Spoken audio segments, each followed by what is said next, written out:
여러분, 참 못난 부모들이라 자식한테 빚더미만 물려준다. 사실 말입니다. 부모들은요, 내 대해서 빚더미를 다 지고 말아야지 자식 때까지는 물려주지 않으려고 하는 게 일반적이에요. 예. 물론 좀 이상한 집은요, 자식의 미래 빚까지 갖다 땡겨 쓰는 사람도 있기는 해요. 예를 들어서 내 자식이 의대 다니는데 저 친구 이제 졸업해서 의사 되면 내가 갚을게 하면서 돈을 빌려 쓰는 거죠. 예. 내 자식이 지금 법대 다니는데 저 친구가 사법고시 돼서 돈 많이 벌기 시작하면 내가 줄게 하면서 돈을 땡겨 쓰는 그런 부모도 있기는 합니다. 그러나 대부분의 부모는요, 예, 자식에게 빚을 물려주고 싶지 않아 합니다. 그런데 대한민국의 국가 지도자들은 생각이 다릅니다. 이 못난 부모들이 하는 짓을 똑같이 하고 있어요. 예, 내 자식이 의대 다니는데 예, 의사가 되면 돈 많이 벌으니까 예, 갚아줄 때는 좀 빌려줘. 이 짓거리를 하고 있다는 겁니다. 내 자식이 법대 다녔는데 사법고시 되면 돈 많이 벌으니까 지금 돈 좀 빌려줘. 그때 갚을게. 이 짓거리 말입니다. 무슨 얘기냐? 여러분 이거 한번 보세요. 2017년에 국가채무액 전망이 무려 말입니다. 7,137조 6천억 원이나 됩니다. 이게 어디서 조사했나 보세요. 국회 예산정책처가 조사했어요. 국회 예산정책처라는 게 국회의원들의 어떤 예, 법안을 만들거나 예, 거기에 뒷받침하는 자료를 제공하는 거나 이런 거 하는 데잖아요. 그런데 여기에서 말입니다. 2070년에 가면 지금이 대한민국 부채가 예, 1,067조 7천억 원인데 2070년에 7,137조 6천억까지 된다고 하니까 이게 충격적이죠.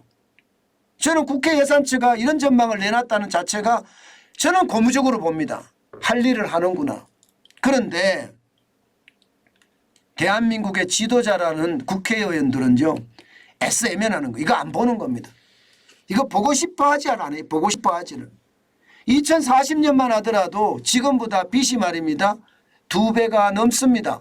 2,939조 1천억 원까지 늘어나고요. 2060년에는 5,624조 7천억까지 늘어난다고 아주 암울하고 암울한 전망을 하고 있어요. 이런데도 말입니다. 여러분 국회의원들은요, 돈 풀기에 정신없습니다. 여야 상관없습니다. 당장 예타 면제만 하더라도 기준을 상향 조정해서 이제 통과가 됐습니다. 현재는 국비 300억 이상 들어가는 500억짜리 프로젝트면 예타 면제 기준이 됐어요. 그런데 바뀐 것은요, 예, 국비가 500억 이상 들어가는 1,000억짜리까지 이제 예타 면제, 예비 타당성 조사가 면제된다는 거예요. 그러면 마음대로 이제 1,000억짜리 공사하겠다는 거예요. 마음대로. 국비 500억 지원하면서 1,000억짜리 공사 마음대로 하겠다는 겁니다. 여러분 이게 말이 됩니까? 저는 윤석열 대통령이 과감하게 이거 거부해야 된다고 생각합니다. 예, 이런 법안은요, 나라를 완전히 좀먹고요. 결국 말입니다. 예, 자식한테 부채를 떠넘긴다는 이야기인데 충격적이죠. 지금까지 말입니다. 이렇게 자식한테 예, 이게 빚더미를 물려주는 정부, 진짜 좋지 않은 정부거든요. 윤석열 정부는 좀 안 그랬으면 좋겠어요. 이명박 정부도 자식들한테 빚더미 물려줬어요. 안 물려줬지는 않습니다. 61조 1천억 원이나. 예타 면제가 90건에 예, 그 정도 됐으니까요. 박근혜 정부 때도 94건에 25조예요. 문재인 정부 때는 149건에 120조 1천억 원. 어마어마한 예타 면제가 일어났고요. 지금 야당에서도 이런 일이 계속 벌어지고 있다는 이야기입니다. 자, 이렇게 됐을 때 여러분 빚 괜찮을까요? 윤석열 정부가 예타 면제 이게 생산성이 있으면 괜찮아요. 생산성이 있으면. 예를 들어서 도로를 건설하고 항만을 건설하고 예, 공항을 만드는데 이게 지역 경제 발전에 엄청난 기여를 하게 되고요. 돈의 어떤 투자 대비 수익률이 굉장히 좋아. 그러면 하는 게 맞아요. 그러나 면제할 정도면 여러분 이게 수익률이 안 나기 때문에 면제하는 거거든요. 예, 저는 그런 걸 생각하면 안타깝게 그지없습니다. 지금 전국에 있는 공항들 지금 어떻게 되고 있습니까? 물론 이 공항이 결국은 말입니다. 예, 이게 웜 시대라고 하나요? 나르는 자동차 시대에 그 공항이 쓸모가 있겠죠.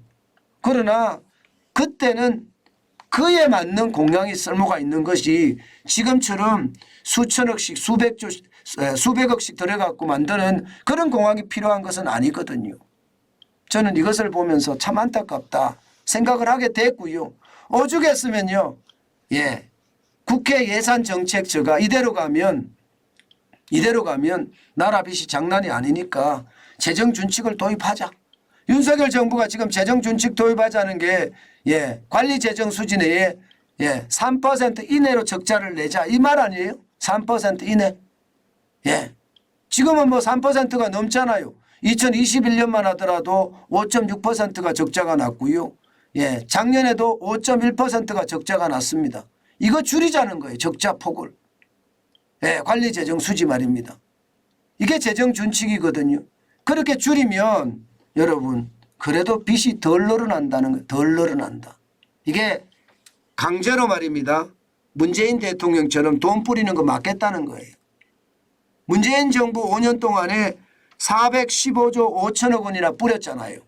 엄청난 돈을 뿌렸거든요. 만약에 재정준칙이 있으면 못 뿌렸어요. 예, 이게 문재인 대통령의 나라가 아니잖아요. 그래서 문재인 대통령의 나라이기도 하지만 우리 국민의 나라고 여러분의 나라고 저의 나라예요. 그런데 이게 이렇게까지 현금살포를 해서 재정을 박살 내놓는 것을 보면 참 안타깝게 그지없습니다. 제발 예, 대한민국 지도자라는 사람들 정신 차렸으면 좋겠어요. 지금 이대로 가면요. 1인당 국가 채무가 2040만 년에는요. 2070만 원이 5,856만 원이 되고요. 2070년에 가면 1억 1,853만 원.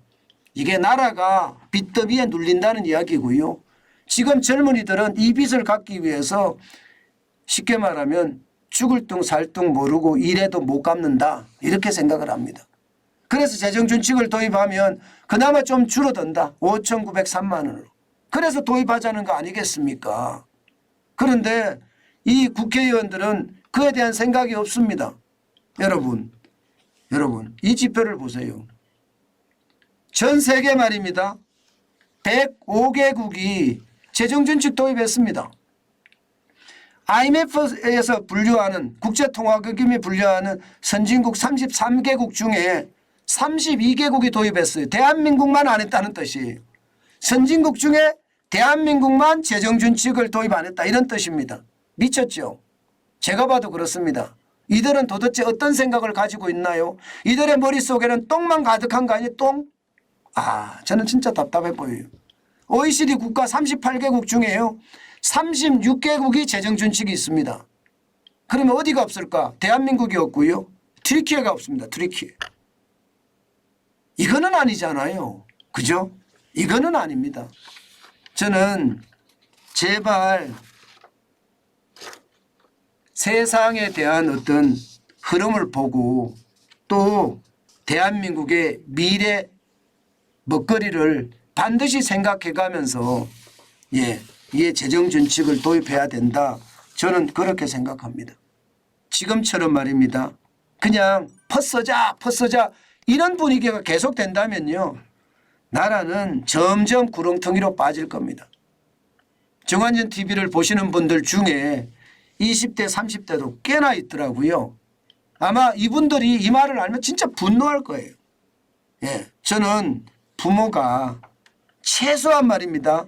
최소한 미래에 있는 자식의 어떤 재산까지 끌어다 쓰지는 말아야 되잖아요. 예, 지금 우리는 그렇게 하고 있다는 게 안타까운 거예요. 그것도 국가 지도자라는 사람들이 그런 일을 스스로 자행을 하고 있다는 사실이 대한민국의 국가 미래가 참 어둡구나 그런 생각을 할 수밖에 없네요. 참 안타깝기 그지없습니다.